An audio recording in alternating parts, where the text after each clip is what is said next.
যে কোনো মেগা টুর্নামেন্টের আগে ভক্তদের আগ্রহের কেন্দ্রে থাকে জার্সি। আসন্ন চ্যাম্পিয়ন্স ট্রফির জন্য বাংলাদেশ ছাড়া বাকি 7 দেশই প্রকাশ করে ফেলেছে অফিসিয়াল জার্সি, যা পরে এবারের আসরে মাঠ মাতাবেন ক্রিকেটাররা। বাংলাদেশ ক্রিকেট ভক্তরা অধীর অপেক্ষায় ছিলেন কবে প্রকাশ্যে আসবে টাইগারদের জার্সি। শেষ হয়েছে ভক্তদের সেই অপেক্ষার। টাইগারদের লাল সবুজ জার্সি প্রকাশ্যে এনেছে বাংলাদেশ ক্রিকেট বোর্ড বিসিবি। এর আগে বিভিন্ন দেশে এক এক স্টাইলে উন্মোচন করেছে নিজেদের জার্সি, তবে ব্যতিক্রম বাংলাদেশ।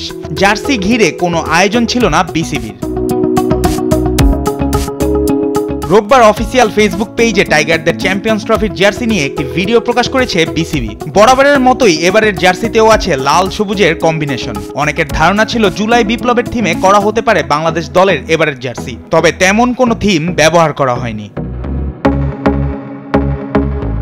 বিসিবির ভিডিওতে নতুন জার্সি পরে পোজ দিতে দেখা গেছে অধিনায়ক নাজমুল হোসেন শান্ত, মেহেদী মিরাজ, তাসকিনদের। লাল সবুজের মিশ্রণের সঙ্গে শোভা পাচ্ছে বাংলাদেশের গর্বের প্রতীক রয়্যাল বেঙ্গল টাইগার। এবার নতুন জার্সি পরে মাঠের খেলায় নতুন কিছু করে দেখানোর অপেক্ষায় দ্য টাইগার্স।